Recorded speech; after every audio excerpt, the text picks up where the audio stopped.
You know what else is undermining American life? Is the generalized left-wing take on race. So Colin Kaepernick is just a giant con man, like one of the great con men of our time. He's a failed NFL quarterback. He had like a couple of good seasons, and then he started to fail. And so they benched him for the immortal Blaine Gabbert. And then he decided it's time to kneel for the national anthem because America is deeply racist. It wasn't racist until he got benched. Then he got benched, and then America magically became racist, and he was wearing socks with pigs as cops on them on the basis of the lie that the police are systemically shooting black people for no reason. This has won him accolades. He got a Nike deal. The only failed quarterback to win a giant Nike deal, right? With slogans saying things like you have to risk everything. Well, he's risked nothing. He risked zero things. He waited until he was a backup quarterback, then he knelt for the national anthem, and then the entire left wing ran to his defense. And then he spent the last few years saying he wants to play in the NFL while avoiding anything that would actually get him back into the NFL because it turns out he kind of sucks. He's not a very good quarterback.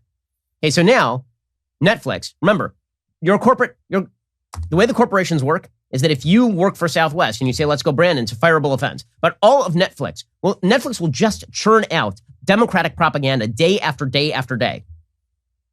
They'll put out propaganda with a Pete Buttigieg documentary about how he changed the world. And now we've got Anna DuVernay, who of course is the woman who has made other propaganda films about race in the United States. Now she's making a propaganda film with Colin Kaepernick, talking about how Colin Kaepernick changed the world. It's called Colin in Black and White. Okay, here's a clip from it.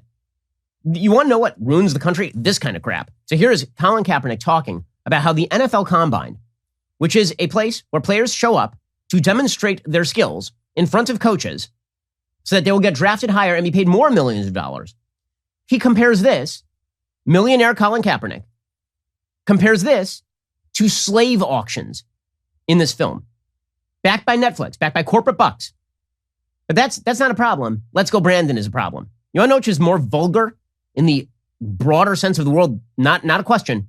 Here's Colin Kaepernick doing something morally despicable, but he's fond of doing that for cash.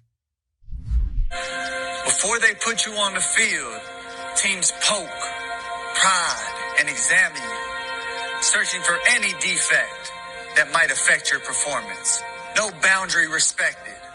No dignity left intact. Okay, and then if you can't see this, there's a bunch of guys who are getting checked out at the combine with their shirts off. And then they walk out of the combine and into a graphic of them with chains on them being auctioned off as slaves. I'm not kidding. This is what Netflix is producing. And people bidding on them. Okay, I can spot a few differences. One, slaves were called slaves because they were not paid. Because they were literally enslaved. Not they volunteered into an NFL combine, where they then got paid millions of dollars based on their physical abilities. But Colin Kaepernick conflates the two. Which is more vulgar for the United States? Saying that the NFL Combine is equivalent to actual honest-to-God slavery, or saying, let's go Brandon?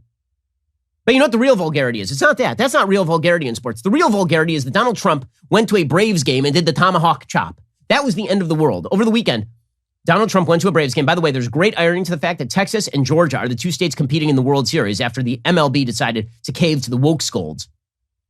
So Donald Trump went to the Braves game, and he was doing the tomahawk chop. And this was the end of the world. Okay, because the tomahawk chop is supposedly racist. Now, if you're going to talk about which is more racially problematic, comparing the NFL Combine to actual honest-to-God slavery or a non-offensive symbol at a Braves game where nobody is saying, I hate Native Americans, therefore I'm doing the tomahawk chop. They're saying that this is a symbol of Native American culture that we wish to co-opt because it's awesome, and they're doing the tomahawk chop. But Donald Trump is the real threat to American mores. He's the threat. He's the threat. And the grift is so unbelievably strong.